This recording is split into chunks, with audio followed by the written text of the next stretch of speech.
Hello मित्रांनो, आज आपण सिंपल प्रेझेंट टेन्सचे सगळ्या प्रकारचे वाक्य शिकणार आहोत.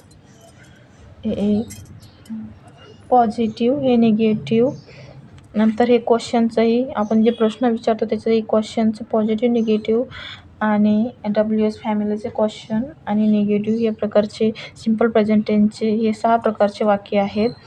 आणि प्रत्येक ग्रामर रूलमध्ये सिंपल प्रेझेंटमध्ये हे 6 प्रकारचे हे आणि सिंपल कंटिन्यूमध्ये सुद्धा 6 प्रकारचे असेल आणि पास्टमध्येही 6 प्रकारचे असतात. आणि सगळ्या टेन्समध्ये वेगवेगळे वर्बचे फॉर्म आणि हेल्पिंग वर्ब लागतात. तर याच्यामध्ये आपल्याला वर्बची फर्स्ट फॉर्म आणि हेल्पिंग वर्ब हा डू लागणार आहे. तर सुरुवात करूया. मी बाजारात जातो. I go to the market. मी बाजारात जातो. मी बाजारात जात नाही. I do not. हे बघा, इथं हेल्पिंग वर्ब आला डू. सिंपल प्रेझेंट ला पॉझिटिव्हमध्ये हेल्पिंग वर्ब नाही, तर निगेटिव्हसाठी आपल्याला डू हा भाड्याने घ्यावा लागतो. Helping verb I do not go to market.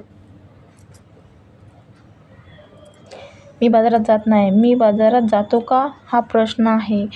तर हा जे आपण प्रश्न, तू बाजारात जातो का, तू काम करतो का, तू शाळेत जातो का, तर का जर प्रश्न येत असला तर पहिलेच आपल्याला डू हा हेल्पिंग वर्ब घ्यावा लागतो.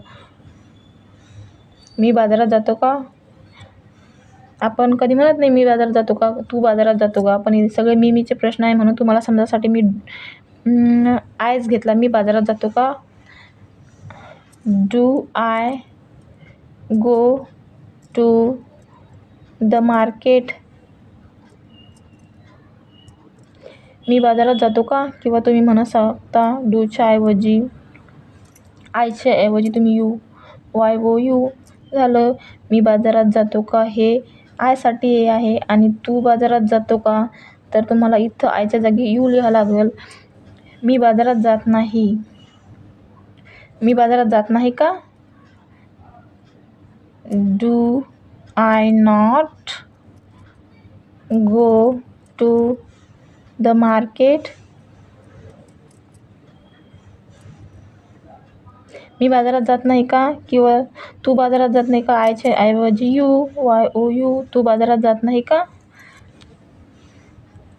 मी कधी बाजारात जातो.